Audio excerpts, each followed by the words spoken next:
आज की क्लास में हम लोग पढ़ेंगे क्लास 12 का रेनबो पार्ट 2 का पहला कविता है sweetest love I do not गई। जो लिखे हुए हैं बहुत ही अच्छे कवि हैं जो जॉन डन है, डनी बोलेंगे उनका पूरा नाम हुआ। और ये एक कैथोलिक फैमिली से बिलोंग करते थे। हम लोग लाइन बाय लाइन थोड़ा सा पढ़ेंगे कि ये कैसे कवि थे, क्या थे, नहीं थे। तो अबाउट द ऑथर में आप पढ़ सकते हैं the poem is has been written bye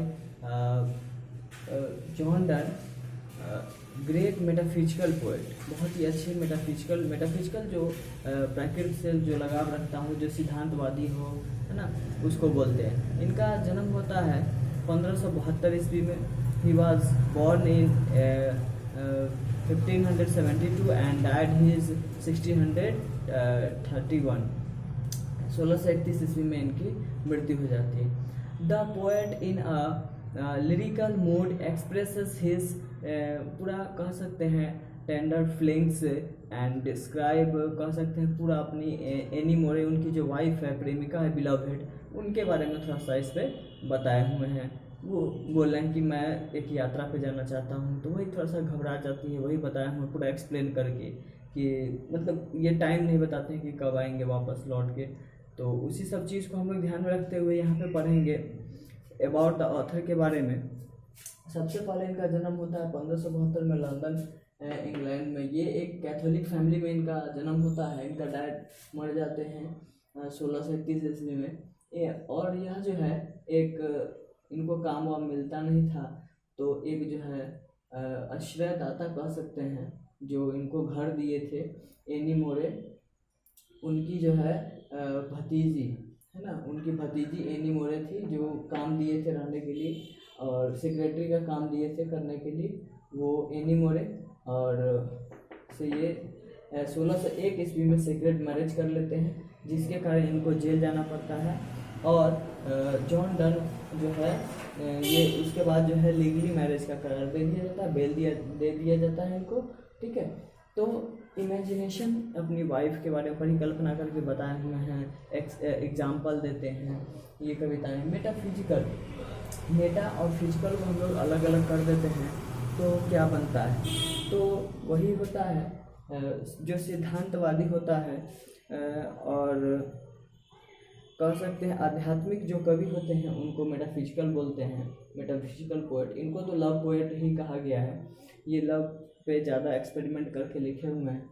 तो सबसे पहले हम लोग ध्यान देंगे कि अबाउट द ऑथर में थोड़ा लाइन बाय लाइन पढ़ते हैं कि क्या है नहीं है, ठीक है।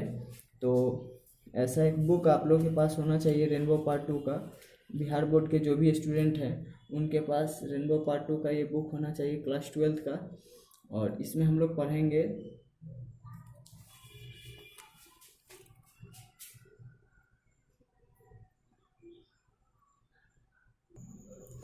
तो यहाँ पे दिया हुआ है कि John Dani the pioneer of new kinds of lyrical and struggles version called metaphysical comma देखे was born in London into a prosperous Roman Catholic family।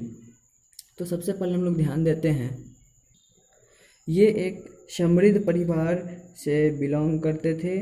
Catholic family जो छुआछूत की भावनाओं से देखा जाता था, सरकार के द्वारा कोई मदद नहीं मिलता था। और यहाँ पे जो बात है समृद्ध फैमिली जो व्यापार करते थे, है ना, उसके बारे में कहा जाता है। और स्ट्रेंजा का इसके में जो स्ट्रेंजा है उसको भी हम लोग पढ़ेंगे। बहुत अच्छे कविताएं लिखा करते थे ये, सॉन्ग्स लिखते थे, सोनेट लिखते थे, स्टेटिक्स इलेजी दुखद भरी कविताएं भी लिखते थे, जिसके कारण बहुत ही फेमस हो गए थे। तो सबसे पहले हम लोग इसमें देखेंगे कि ये जो है कैथोलिक के मतलब वहाँ पे जो सरकार होता है जो कैथोलिक फैमिली के विरोध में रहता है इंग्लैंड में, तो इनको जो है आगे बढ़ते हैं लाइन में दिया हुआ है एक लाइन है कि कैथोलिक फैमिली से ये बिलोंग करते उसी फैमिली के रहते हैं। और कह रहा है कि traders at a time when England was strongly anti Catholic John Donne was forced to leave Oxford University without a degree because of his religion. इनको जो है वहाँ से हटा दिया जाता है। ऑक्सफोर्ड यूनिवर्सिटी लंदन में बहुत ही इंग्लिश का बहुत ही बड़ा अच्छा ये माना जाता है, वहाँ पे बहुत ही फेमस यूनिवर्सिटी है।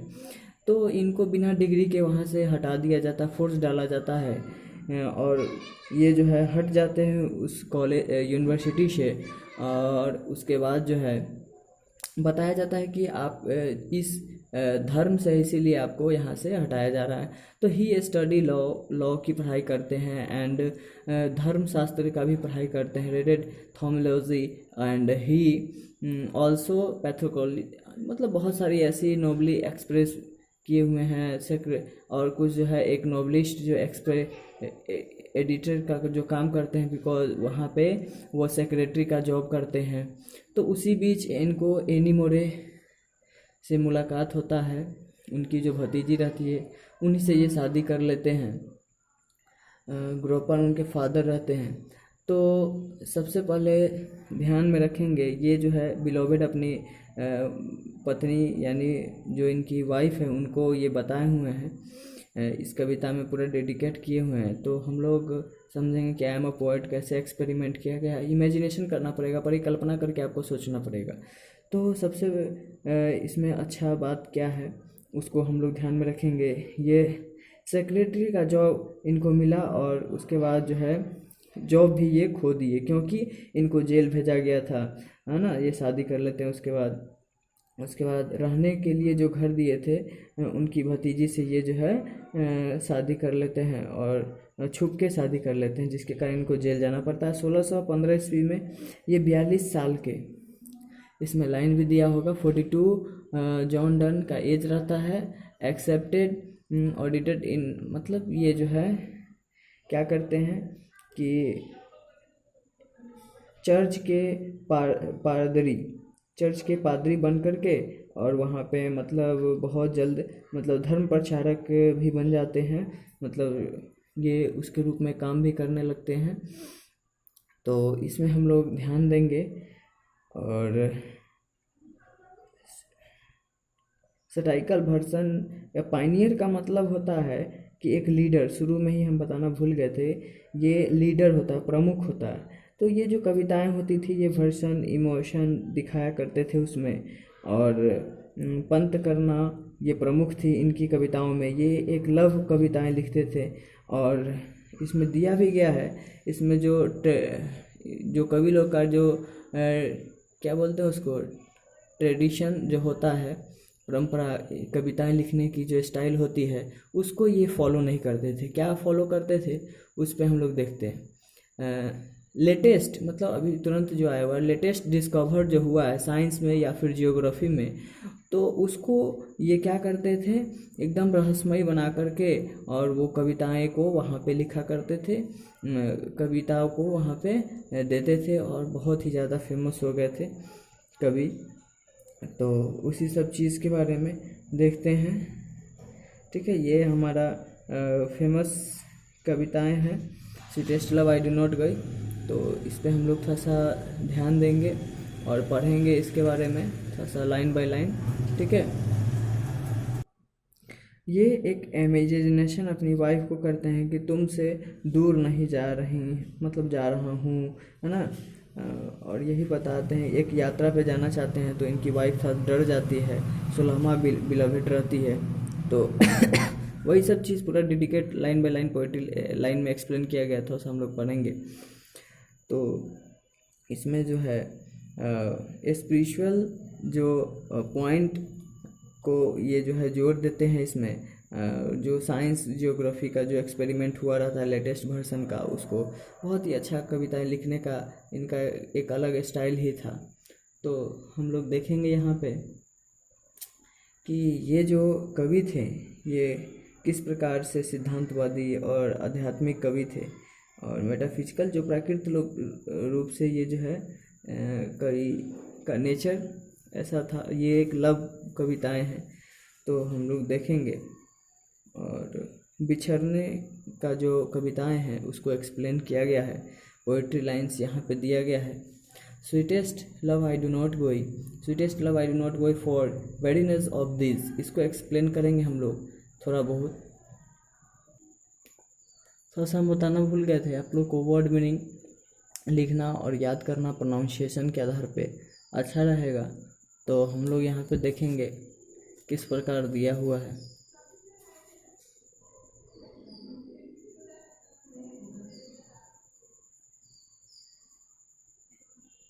वीडियो को आप रोक कर या फिर शॉर्ट स्क्रीन ले करके आप इसको लिख सकते हैं।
इसी को अब लाइन को हम लोग एक्सप्लेन करेंगे, हिंदी में समझेंगे पोइट्री लाइन क्या है, और एग्ज़ाम में भी आपको एक्सप्लेन करना रहेगा 2 नंबर का।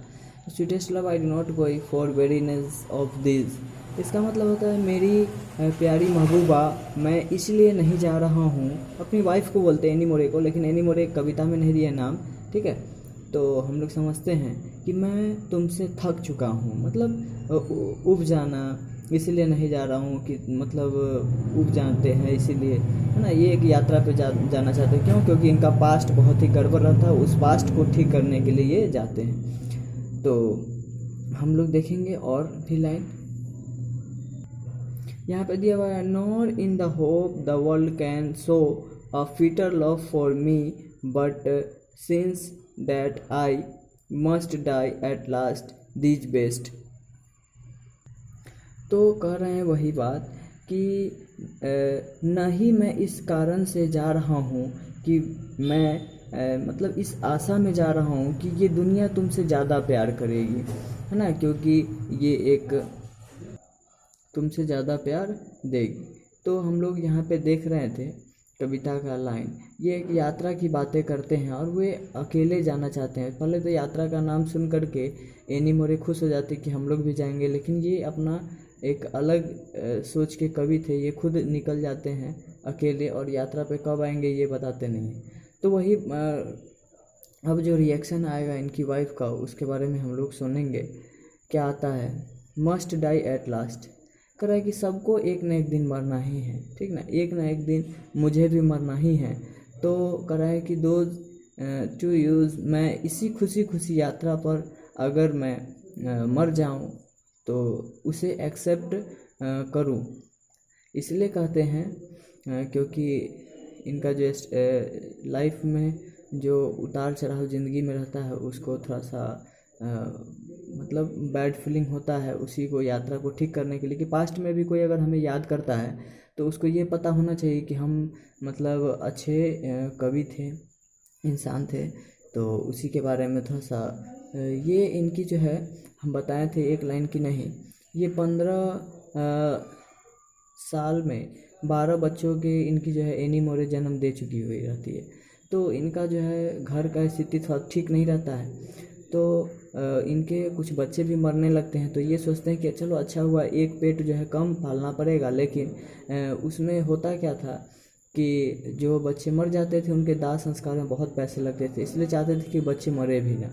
तो इनकी जो कविताएं हैं ये बहुत ही अच्छी अच्छी कविताएं भी आई हुई थी और हम लोग पढ़ेंगे कवि के बारे में। तो सेकेंड स्टेंजा अब हम लोग का यहाँ से शुरू होता है यस्टरडे नाइट से, ठीक है। और नीचे कवि ऊपर बैठे हुए, उनकी वाइफ जो है नीचे बैठ के उनसे रिक्वेस्ट कर रही है कि नहीं जाओ। चलो देखते हैं। तो yesterday night the sun went hence and yet is here today. यही बात कर रहे हैं कि यस्टरडे कल रात जो है, पिछले रात बीता हुआ रात के बारे में कह रहे हैं कि सूर्य भी तो एक यात्रा पर गया था उसका, जैसे मैं भी एक यात्रा पर जाऊंगा, है ना। सूर्य की यात्रा के बारे में बताते हैं। कल मतलब वह फिर आएगा, है ना। तो वही एक एग्जांपल दे के बताते हैं कि और देखते हैं नीचे लाइन करा है कि he had no desire not sense, करा है कि no half or short away. ये लाइन इसलिए कहते हैं कवि कि ये कहना उनको मतलब उचित लगता था। ही हैड नो डिजायर, सूर्य के पास ना तो कोई मतलब समझ सकती है, ना उसके पास कोई इंतज़ार कर रहा है, ना उसका कोई डिजायर है, सेंस है। और हमारे पास तो है not a half a short away, कोई छोटा मतलब रास्ता को अथी करके जल्दी रास्ता को मतलब शॉर्ट करके वो आने की बातें करते हैं। इस स्टेंजा के पास जो है कोई जो है इच्छा मतलब यात्रा पर जा रहे हैं और ये जो है कोई रोते हुए इनको विदा करेगा तो अच्छा नहीं लगेगा, इसलिए ये समझाने की कोशिश कर रहे हैं। इच्छा तो है कि मैं मतलब तुम्हें विश्वास कैसे दिलाऊं, है ना। सूर्य से कोई ज़्यादा तेज़ी से मतलब कोई आ सकता है, वो आने की बातें करते हैं। कोई बातचीत मतलब करते हैं, उसकी भी तीव्रता की तेज़ी से शॉर्ट अवे रास्ता को छोटा बनाएंगे और आने की बातें करते हैं। मेरे पास जो है वही कहते हैं कि मेरे पास तो डिजायर है, मेरे पास तो सेंस है, मैं आऊँगा, है ना। उसके बाद लाइन था कि then fear not me but beloved that I shall make speed के बारे में कह रहे हैं। स्पीडर मतलब यात्रा, journey, since I take more wedding and super than he। इनके कहने का मतलब है कि ये जो यात्रा पे जाएंगे उसको और तेज़ी बनाने का काम करेंगे और जो है जल्दी से आने की बातें करते हैं। करें कि oh how feeble is man's power, कितना कमज़ोर ही मनुष्य की जो ये मतलब ये जो है मनुष्य अपने भाग्य का निर्माता स्वयं है, उसको पता नहीं, लेकिन भाग्य पर ही छोड़ देता है। उसका जो है मनुष्य की जो शक्ति है वह कमज़ोर पड़ जाएगी। करा कि ना तो है ना जुड़ सकता है और ना ही मतलब ये जो टाइम चला गया है और ये नहीं ये कर सकते हैं, इसीलिए ये क्या करते हैं कि मतलब नहीं ये जोड़ सकते। मनुष्य तो यही काम तो नहीं कर सकता है, नहीं ये जोड़ सकता है और नहीं ये क्या कर सकता है अपने से इसको बना सकता है। तो ये सबको एक न एक दिन ख़त्म होना ही है। तो ये अपनी बात को रखते हैं और बताते हैं उसे मतलब अच्छा वाला जो है टाइम जो समय था जो उसको मेमोरीज़ को याद करेंगे, बुरा वाला जो था उसको भूलने का कष्ट करेंगे। बट कोई जो है बात नहीं है, बुरा चेंज है ना, बुरा टाइम है, ये भी बीत जाएगा, ये भी टाइम चला जाएगा। अरे कि हमको बस इससे मतलब लिखना है, मतलब सीखना है कि भाग्य के जो है भरोसा पर नहीं बैठना है ना। और हम पूरे मतलब शक्ति से मतलब जोर से लगाकर और जो है इसमें अपनी छवि को ज्वाइन करेंगे और बनाएंगे। मनुष्य की जो है शक्ति वह है उसको बनाएंगे, कमजोरी को मतलब कि हटाएंगे। और साइड से जो नज़ारा है उसके बाद जो है वह क्या होने लगती है, इनकी जो पत्नी है वह रोने लगती है ना। तो हम लोग थोड़ा सा इसमें देखेंगे।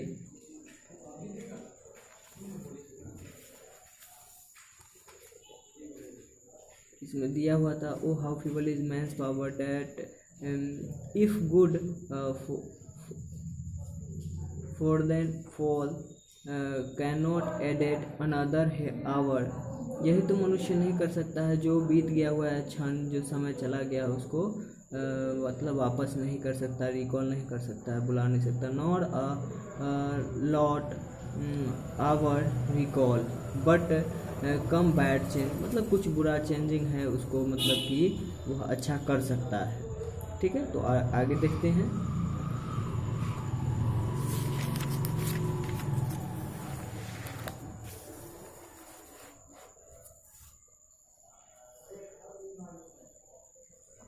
देखें, कह रहा है कि and we join to it our strength and we teach it art and length itself ours to advantage.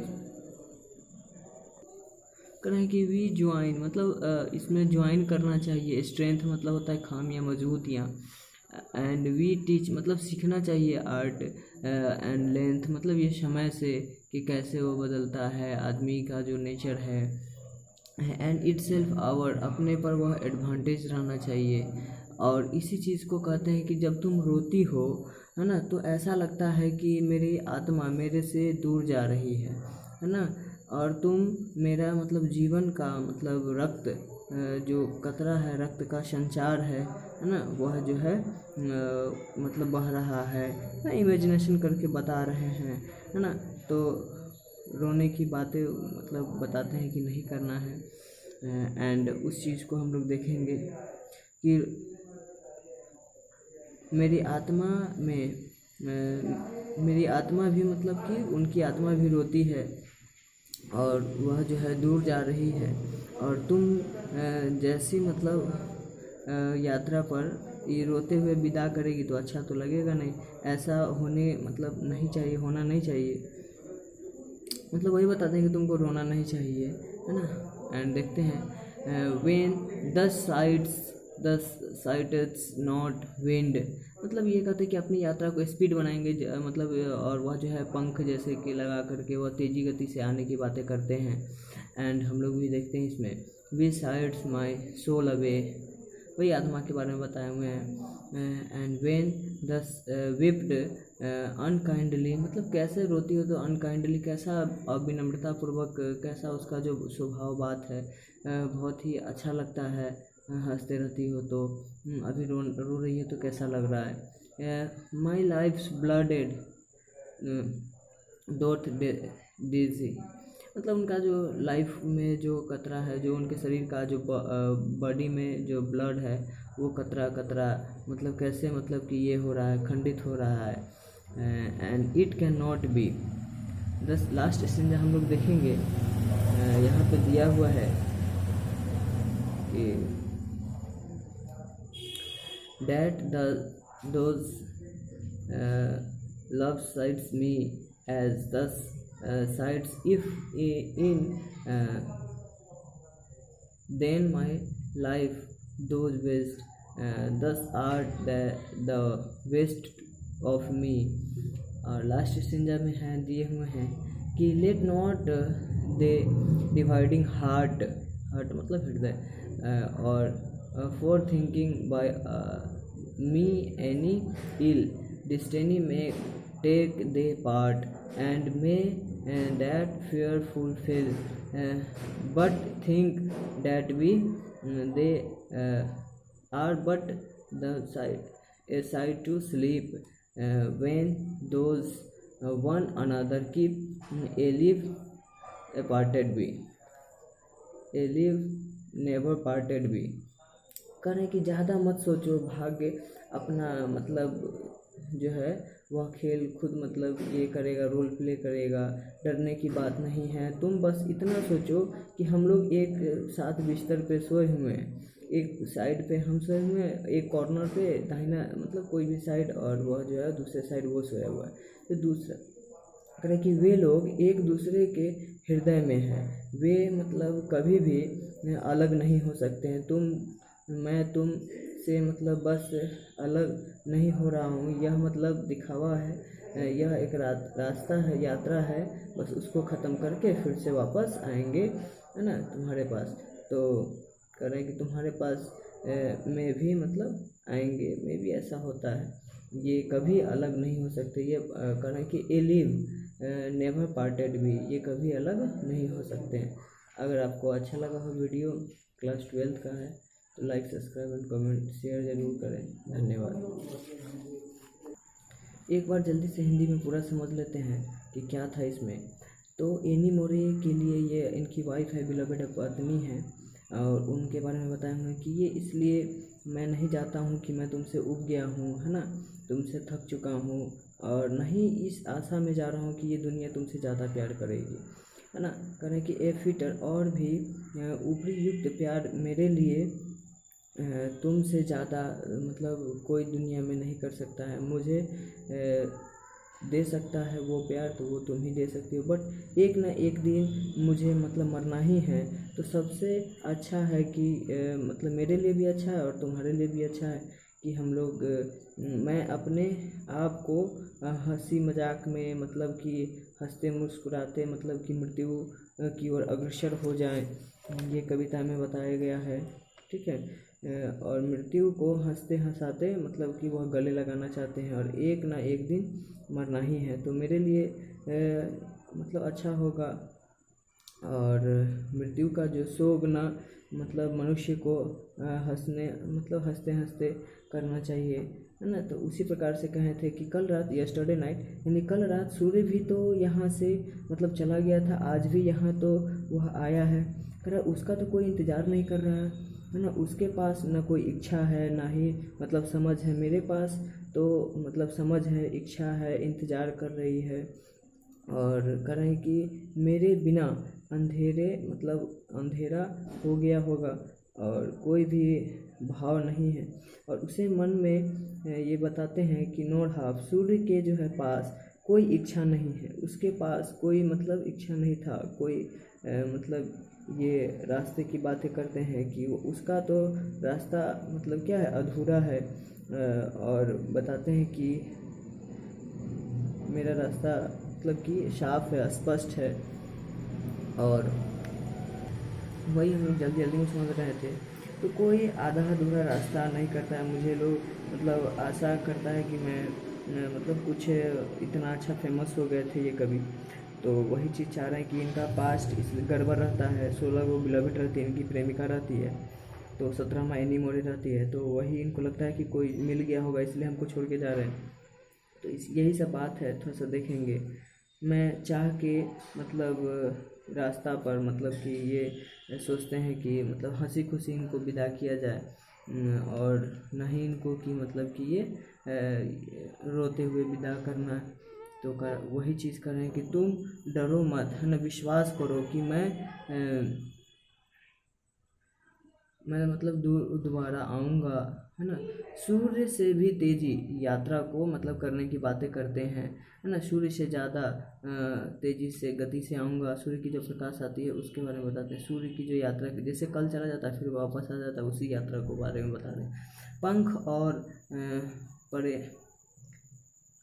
मतलब वही चीज़ कर रहे हैं कि पंख और प्रेरणा ये भी मतलब कि मेरे पास, इसीलिए तुम जो है डरो नहीं। करें कि ये मतलब अपनी यात्रा को एकदम पंख उंख लगा के तेज़ी से जाएंगे आएंगे, वही बातें सब कर रहे हैं।